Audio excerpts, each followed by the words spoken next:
Dr. Alastair Thorne, a man whose name was synonymous with scientific brilliance, stood at the apex of the food industry. He owned every major food company, from sprawling wheat farms to gleaming confectionery factories.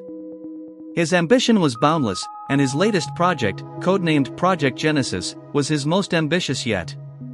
It was a chemical compound, designed to be undetectable, that would subtly alter human biology. The initial effect? A mild, day-long illness. But the real transformation would come later, transforming the afflicted into something different.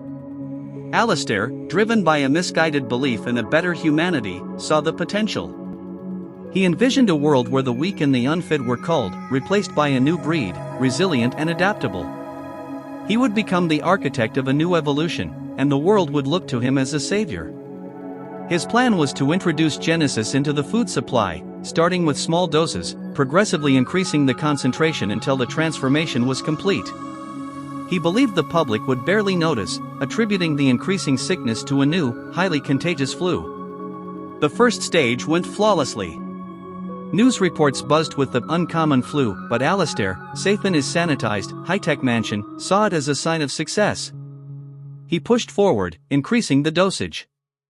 The sickness escalated, turning into full-blown outbreaks. People were bedridden, experiencing hallucinations, and losing their minds. Unaware of the full reality of his creation, Alastair, like everyone else, suffered through the disease. He felt the familiar chills, the disorientation, the terrifying visions. He thought it was just a particularly bad strain of the flu. He attributed his own sickness to overwork, attributing his hallucinations to the stress of his project. When he finally emerged from his sickbed, he stepped into a world he'd barely recognized. The city was in chaos, buildings deserted, the air thick with the smell of decay. Then, he saw them. The former inhabitants were shambling, mindless creatures, their eyes vacant, their mouths dripping with saliva. Zombies. At that moment, the truth hit Alastair with the force of a physical blow. His creation had gone far beyond his control. The better humanity he had envisioned was now a nightmare. It had manifested in a plague of mindless creatures, the very antithesis of progress. He looked down at his own body, at the way his skin stretched tautly over his bones, his eyes bloodshot and vacant. He recognized the signs.